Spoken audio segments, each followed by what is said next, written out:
Bonsoir, bienvenue à tous. Nous sommes le vendredi 20 mai. Je vous donne les titres de votre journal avec la semaine de l'apprentissage et l'élu régional en charge du secteur qui a annoncé aujourd'hui la création d'une prime de 500 € pour aider les jeunes apprentis à passer leur permis de conduire. Le milieu économique montpelliérain toujours dans la tourmente. Hier soir, le président du BDF Hérolté, André Deljarry, avait dénoncé les fraudes lors de l'élection de la CCI. Aujourd'hui, Gabrielle Delangle, la présidente de la CCI, a réagi. Montpellier en finale de la Coupe, c'est presque une habitude cette saison. Cette fois, ce sont les filles du MHSC qui tenteront de conserver leur challenge de France. Demain à Poitiers contre Saint-Étienne. Notre invité, il est déjà sur ce plateau, Hervé-André Benoît, créateur et président du FIS, le Festival international des sports extrêmes, un événement majeur des sports extrêmes et puis majeur en général à Montpellier du 1er au 5 juin sur les rives de l'Aise. Il y aura beaucoup de monde et beaucoup de riders, hein, c'est comme ça qu'on dit. Voilà, je vais essayer de ne pas être ridicule. Une information plus grave, bien sûr, avec l'homme qui a agressé 4 personnes. C'était dans la nuit de mercredi à jeudi à Montpellier, des agressions au couteau. Il a été écroué cet après-midi et mis en examen pour tentative d'homicide volontaire. Je vous rappelle que le pronostic vital d'une des personnes agressées est toujours engagé. Et on commence ce journal avec des images de la nuit des Califs. C'est une manifestation organisée par la région Languedoc-Roussillon dans le cadre de la semaine de l'apprentissage. C'était mercredi soir au Parc Expo de Montpellier. Je vous ai promis des images, mais elles n'arrivent pas. En tout cas, cette manifestation permet de distinguer des parcours exemplaires d'apprentis et de formateurs. C'est la semaine de l'apprentissage. Nous avons à nouveau rencontré Béatrice Négrier, vice-présidente de la région en charge de la formation professionnelle et de l'apprentissage. Elle nous a réservé cette annonce. La région veut aider les apprentis à passer leur permis de conduire en leur attribuant une prime de 500 €. C'est l'équivalent du coût de l'ordinateur, l'ordi, qui sera remis à chaque lycéen à la rentrée 2011. La prime pour le permis pour les apprentis, ce sera pour 2012. On l'écoute au micro de Jean Brun. Nous sommes très attachés à l'égalité. Donc les lycéens auront l'ordinateur, les apprentis auront une aide au permis de conduire. C'est-à-dire dès on va dire janvier 2012, donc dans le prochain budget, il y aura la même somme attribuée aux apprentis, environ 500 €, donc le même prix que l'ordinateur, parce que chaque jeune est égal, quel que soit son territoire, quel que soit son projet, quel que soit son mode de formation. C'est indispensable, à notre sens. Voilà, quelque chose qui devrait être voté pour le budget 2012 donc, de la région Languedoc-Roussillon. Et on reste dans le cadre de cette semaine de l'apprentissage avec ce rapprochement dans le Gard entre les lycées professionnels de Bagnols-sur-Cèze et de Nîmes-du-Haudin qui permet la création d'un CFA du Gard. Objectif, améliorer encore la qualité des formations. Explication avec Alain Bellon. Moi je suis dans un cabinet de géomètre expert. Et j'ai choisi l'apprentissage pour voir un peu le côté concret du travail, quoi. Je fais donc un BTS de géomètre topographe en apprentissage. Et donc mon avenir, ce sera plus dans la topographie. Donc mon avenir pour l'instant semble tout tracé étant donné que j'ai une entreprise qui est excellente derrière moi. Donc voilà. Aujourd'hui, être apprenti est un choix. Le CFA de l'éducation nationale situé au lycée d'Oda a ouvert ses portes le 1er janvier. Inauguré ce jour, il est issu d'une association entre le lycée d'Oda à Nîmes et Albert Einstein de Bagnols-sur-Cèze. Cette union permet au CFA d'augmenter les offres de formation dans des domaines bien précis. Nous avions simplement 4 formations différentes. En intégrant l'ensemble du département, nous passons à 8 formations et nous approchons du seuil de 200 apprentis. C'est aussi une échelle de viabilité. Du Oda, on a effectivement une très forte orientation énergie renouvelable. Alors la formation éolienne est une formation à part qui débouche sur un diplôme allemand.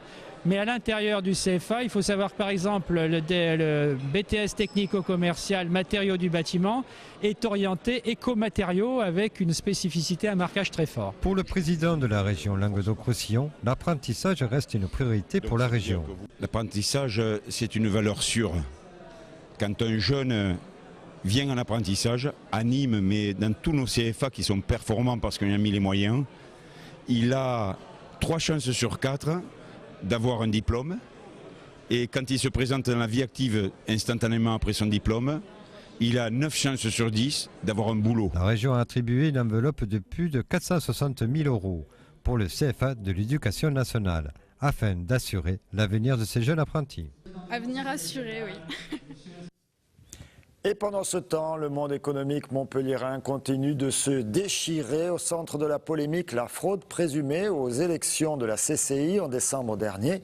La victoire de la liste conduite par Gabrielle Deloncle, l'actuelle présidente, est remise en cause par les perdants qui ont demandé hier son départ. Une enquête du SRPJ a conduit à la mise en examen de proches de cette dernière, et notamment de son directeur de campagne, qui aurait reconnu la fraude. Une affirmation qu'elle conteste. On l'écoute au micro de Jean Brun.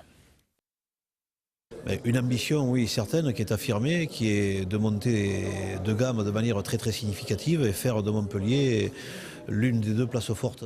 Excusez-nous, on s'est trompé dans un bobino, comme on disait dans le temps. On va essayer de retrouver cette interview et peut-être on va enchaîner et essayer de le retrouver avant la fin du journal. Des blocs de béton pour dévier les bus. Hier soir, les habitants de la rue du Rang à Montpellier ont une nouvelle fois protesté contre le passage de 5 lignes de bus devant chez eux. Au total, chaque jour, ce serait 450 bus qui emprunteraient la rue. Ce soir, le blocage a été renouvelé, ce qui a entraîné des bouchons monstres sur tout le sud de Montpellier. Les habitants en colère ont appris qu'une réunion technique avait lieu aujourd'hui à Montpellier, entre la mairie Montpellier-Agglo et TAM. Une entrevue avec eux est prévue, mais seulement la semaine prochaine. D'ici là, les riverains, on l'a compris, ne désarment pas. On écoute Italo Fada, riverain de la rue du Rang, au micro de Marlène Mec. On va obtenir gain de cause parce qu'on est déterminé. La sécurité de nos enfants est en jeu, la sécurité de nos habitations est en jeu. Donc on est déterminé. C'est d'une hérésie totale de faire transiter 4 lignes de bus à la gare et faire arriver des centaines de bus. Il n'y a qu'à Montpellier qu'on voit ça. Dans une politique de transport propre, où on parle de plus en plus d'écologie, on ramène tout à la gare. Un bus, c'est 3 voitures. Donc voilà. 70 associations installées place de la Comédie. Aujourd'hui et demain, c'est la Comédie de la Santé à Montpellier. Conférences, dépistage, mais aussi don du sang. Un camion de prélèvement a été installé sur la place. Il est ouvert de 11h30 à 19h30. L'établissement français du sang espère réunir 200 dons en 2 jours seulement, ce qui serait une véritable performance. On écoute Alexandra Duchesne de l'EFS au micro de Mouad El Yakabi. On a envoyé hier des SMS à destination de tous les donneurs de la zone géographique de Montpellier pour leur expliquer qu'on avait des stocks qui étaient bas et que donc on avait un besoin très important actuellement de prélèvement. Il faut que le public se mobilise. Sur ces 2 jours, on aimerait réaliser au moins 200 prélèvements de sang et on aimerait aussi réussir à prélever une quarantaine de poches de plasma sanguin qui est un des composants sanguins pour lequel on a aussi des besoins importants. Du 17 au 19 mai prochain se déroulera à Moguio la désormais traditionnelle Romeria, une fête au goût fortement espagnol avec au programme danse sévillane, mais également corrida et concours de paella. Cette année, on retrouvera tous ces ingrédients avec une dimension supplémentaire, la solidarité avec la commune jumelle de Lorca, cité espagnole durement touchée par un tremblement de terre. C'était le 11 mai dernier, une présentation de Mouad El Yakabi et de Nouria Casacuberta. C'est parti pour cette 23e édition de la Romeria de Moguio. Cette année, les festivités seront marquées par l'hommage rendu à Lorca, ce village espagnol durement touché par un tremblement de terre le 11 mai et qui a fait 9 morts et 167 blessés.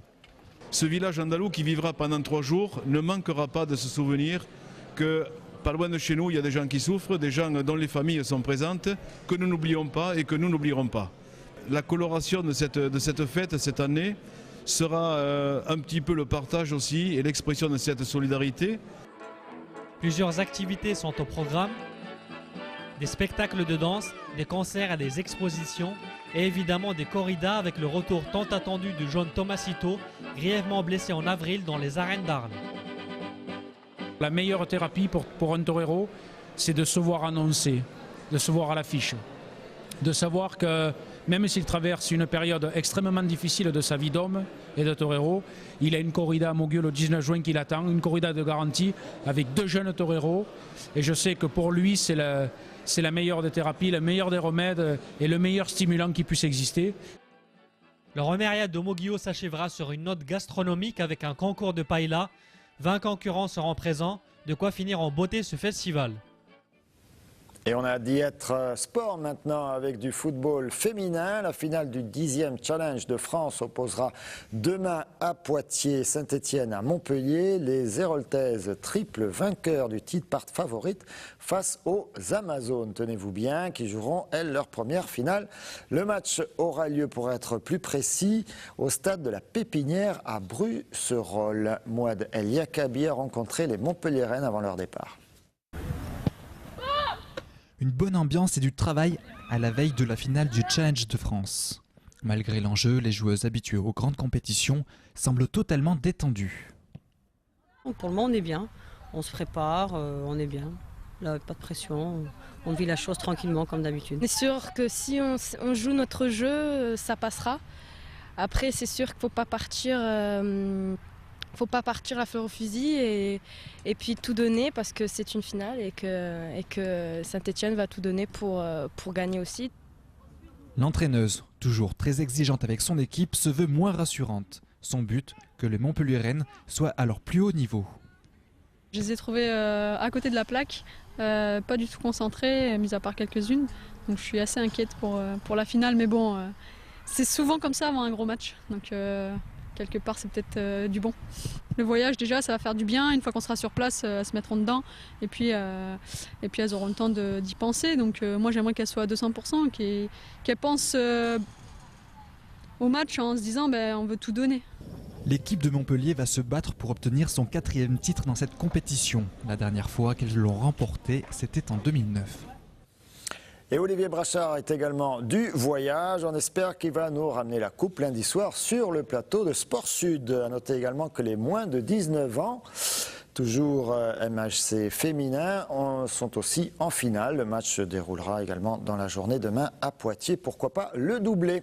Autre rendez-vous football, ce sera samedi à 21h à la Mosson avec la venue de l'AS Monaco. Montpellier 10e affronte à nouveau une équipe qui lutte pour son maintien. Les Monégas sont 18e, ce sera la 37e journée. Encore un mot de sport collectif avec une autre finale de Coupe de France, celle qui opposera demain à Bercy les handballeuses du HBCN, l'équipe nîmoise à Toulon. Ce sera à 16h30. À suivre également demain soir à la piscine Antigone, le Montpellier Water Polo qui est en tête du championnat et qui reçoit Nice. Si les saisons de sport collectif touchent à leur fin, le sport, lui, ne s'arrête jamais à Montpellier, sur les rives du Lèze, voire dans le lit même du petit fleuve côtier. Le FIS est en train d'installer ses tremplins. On va voir quelques images. Le FIS, c'est le Festival international des sports extrêmes. Son organisateur, Hervé André Benoît, est avec nous.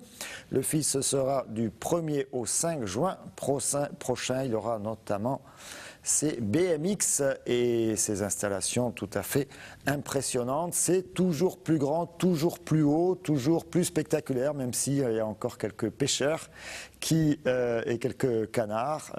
Ils auront un petit peu de mal dans quelques semaines. Il y aura un peu plus de bruit. 15e édition, toujours plus. Toujours plus, enfin, toujours essayer de faire mieux, de faire évoluer les disciplines, de faire évoluer notre sport. Et donc la résultante, c'est des infrastructures qui grossissent. L'année dernière, c'était le saut du pont Zuccarelli. Cette année, c'est, vous l'avez vu sur les images, c'est un gros big air en fait pour traverser le Lèze cette année. Au niveau du VTT, c'est une aire de wakeboard devant le conseil régional refaite. C'est un nouveau parc BMX. Toujours essayer d'apporter aussi au public un meilleur spectacle. Donc c'est 6 écrans géants qui seront mis sur l'ensemble de l'événement avec une retransmission en live en permanence de l'événement, en live aussi sur le site internet fis.fr justement, pour donner au maximum de personnes la possibilité de le voir dans les bonnes conditions. Quelles sont les nouveautés cette année, hormis ces grands écrans? Il y aura d'autres disciplines ou des disciplines qui feront des choses plus spectaculaires? Vous m'avez parlé de ce surf avec la rame là. Tout à fait. On a le SUP, le stand-up paddle, qui est une discipline... Stand-up paddle, voilà, pardon, soyons précis. Stand-up paddle, c'est un surf en fait avec une pagaie. Ça se pratique dans des très grosses vagues, mais aussi ça se pratique dans des rivières. Et donc on va organiser une compétition le jeudi de stand-up, plus pour démocratiser le sport et le faire connaître. Autrement, les nouveautés, c'est les structures qui ont évolué, donc, notamment le Big Air dont je vous parlais. On a une vague artificielle aussi quand même sur le bassin Jacqueur pour pouvoir se tester au surf. donc pendant les 5 jours du FIS. Et puis après, c'est du spectacle avec des nocturnes jusqu'à 23h30 sur le bassin Jacqueur avec du BMX, beaucoup de BMX. Et puis en wakeboard, dès le mercredi soir, un best trick sur le tremplin, sur le kicker, devant le conseil régional. Donc, des fois, on ne comprend pas tout ce qu'il dit, hein, Hervé-André Benoît, mais là, on voit l'image. Voilà, c'est exactement ça. C'est donc, bon, là, voilà, ça sera ça mercredi soir, sur le tremplin. Ça, c'est du flat. Du flatland, c'est donc du BMX au sol, sans module, juste à faire des acrobaties sur son vélo. Combien de riders sont attendus? On attend plus de 1500 riders sportifs, amateurs et professionnels, à peu près 5 ou 600 professionnels, et le reste d'amateurs. Et donc des débuts d'entraînement le mercredi matin et début des compétitions le jeudi matin avec toute la journée. Ça va enchaîner différentes disciplines. Combien de spectateurs l'année dernière? L'année dernière, la police nous a annoncé 290 000. Donc cette année, avec le côté des écrans géants, on va amener encore plus, le public encore, je dirais, sera encore plus convivial. Plus facile de voir, hein, parce que des fois, quand il y a du monde, forcément, effectivement, c'est pas toujours. On fête notre 15e édition. La 5e sur les berges, la première édition sur les berges sur 1 km de long, tout le monde pouvait vraiment voir et c'est vrai que le public est venu de plus en plus, donc on doit apporter quelque chose de différent pour que le public se sente bien et envie de rester, parce que c'est aussi ça, c'est passer du temps, écouter de la musique, rencontrer ses amis à ce moment-là. Ça chatte beaucoup sur Facebook pour se donner des rendez-vous justement, et puis c'est l'occasion de voir des sportifs faire des choses extraordinaires, puisqu'on a quand même l'élite mondiale. Aujourd'hui, le FIS est en termes de niveau sportif considéré comme un des 2 plus gros événements. Donc, et puis de passer du bon temps, de pouvoir échanger et puis aussi découvrir, parce qu'on a la Fluid School un petit peu, il y a l'initiation en wakeboard. Fluid School un petit peu. Fluid School, ouais. Fluid School, en fait, c'est des initiations. La FIS School, pardon. La FIS School, je confonds avec Fluid. La FIS School, c'est en fait des initiations de BMX gratuites, avec une piste mise en place avec la FFC, la Fédération française de cyclisme, des initiations en wakeboard sur le bassin Jacqueur, donc gratuit aussi avec un téléski, des initiations de stand-up paddle, ce dont je vous parlais tout à l'heure. Et cette vague où tout le public pourra essayer. Alors ce qu'il faut dire aussi, c'est que votre événement, votre organisation, depuis 15 ans, c'est devenu une véritable petite PME qui travaille toute l'année, hein, puisqu'il y a le FIS à Montpellier, ça c'est l'événement que tout le monde connaît ici désormais, mais il y a également le Winter FIS, le FIS Experience, le FIS Area, et puis bientôt un FIS Aglo. Alors ça devait être ce week-end, mais ça a été décalé. Hein, pour oui, ça a été, les dates ont été reportées. Il y aura un FIS Région, il y a un FIS partout, votre FIS est planétaire désormais. Aujourd'hui, ces sports sont en développement. Il y a une demande de pouvoir organiser des événements, parce que c'est souvent grâce à ces événements qu'on peut développer ces disciplines. Il y a des mairies, des collectivités qui souhaitent développer des skateparks, de les animer, de mettre en place des clubs. Et c'est le but aussi du FIS Aglo et du FIS Région, c'est de, à travers des structures qui se développent, de pouvoir venir aider les collectivités, les communes pour pousser les associations, parce qu'aujourd'hui, on est médiatiquement mis en avant. Donc c'est aussi donner un coup de pouce à différentes organisations. La FIS Experience, c'est une tournée française qui correspond un petit peu à championnat de France. Et le Winter FIS, c'est la même chose sous la neige. Exactement. Bravo Hervé-André Benoît pour le spectacle. Mais ça commence déjà, hein, puisque rien que l'installation, c'est spectaculaire, de tous ces tremplins sur les rives de l'Aise au niveau de l'hôtel de région jusqu'au pont Zuccarelli. Et puis bien sûr, du 1er au 5 juin, je crois qu'on a l'affiche qui peut apparaître. Ah, on n'a pas l'affiche. Bon, alors je vous la montre. Regardez, FIS. Non, c'est celle-là l'affiche. C'est encore plus graphique, bien sûr. Voilà, c'est l'image du 1er au 5 juin. On aura l'occasion, bien sûr, d'en parler très très longuement sur TV Sud. On ne va pas finir là-dessus, puisqu'on a retrouvé l'interview de Gabriel Deloncle. Je vous rappelle le contexte. Pendant ce temps, donc, que Hervé-André Benoît prépare le FIS, le monde économique montpelliérain, lui, continue de se déchirer au centre de la polémique, la fraude aux élections à la CCI, c'était en décembre dernier. Gabriel Deloncle, l'actuelle présidente, est contestée, bien sûr, par ses concurrents du MEDEF. L'enquête du SRPJ a conduit à la mise en examen d'une série de proches de cette dernière, et notamment de son directeur de campagne, qui aurait reconnu la fraude, une fraude que Gabriel Deloncle conteste au micro de Jean Brun. J'ai eu connaissance de ces fausses accusations, puisque j'ai été entendue quand même pendant un certain temps, et j'ai pu prouver que c'était de fausses accusations. Donc c'est là qu'il faut faire attention et se méfier. Je suis un peu surprise parce que directeur de campagne, bien sûr, c'est un titre peut-être un peu pompeux, parce que c'est le seul salarié que nous avons embauché en CDD pour faire tout l'administratif nécessaire à la campagne. Je suis très surprise et même stupéfaite de ce qu'il a pu dire, parce que lui, en plus, c'était quelqu'un qui remplissait les documents pour l'imprimerie, etc. Donc il n'était même pas sur le terrain avec nous. Je ne comprends pas comment il a pu dire de telles choses, mais si j'en suis sortie, c'est que justement, j'ai pu montrer que c'était quand même des accusations totalement fausses et gravissimes. On est face à une situation que je n'aurais jamais imaginée. Mais je crois que je reviens sur le principe d'innocence. Ces personnes vont avoir leur dossier, vont pouvoir se défendre. Donc je ne sais pas, ça me semble aberrant. Notre engagement, il était justement de mettre fin à ces pratiques assez douteuses qui durent depuis des années. Notre rôle, il n'est pas d'avoir de la gloire ni du pouvoir, mais de travailler au service des gens. Donc cet engagement, il est total envers tous les membres de l'équipe. Donc je me donne le temps simplement d'attendre qu'ils répondent, qu'ils amènent des éléments. À l'heure actuelle, j'avoue que je suis interloquée devant ce déchaînement et cette dimension de moyens qui a été mise en place. Donc je suis interrogative, mais je leur garde ma confiance en attendant de voir ce qu'ils vont répondre, parce que ce sont des gens bien et je pense qu'ils doivent vivre vraiment quelque chose d'épouvantable. Et je rappelle que Gabriel Deloncle a été interrogé également par le SRPJ en début de semaine, mais n'a pas été mis en examen. Voilà pour les informations un petit peu décousues et je m'en excuse. Ce journal est maintenant terminé. Je vous donne rendez-vous pour des nouvelles informations. Ce sera lundi, le flash 12h30. Ensuite, Sport Sud, j'espère, avec la Coupe de France féminine de foot féminin. Ce sera à 18h30 et le journal, bien sûr, lundi à 19h30. D'ici là, très bonne soirée à tous et très bon week-end.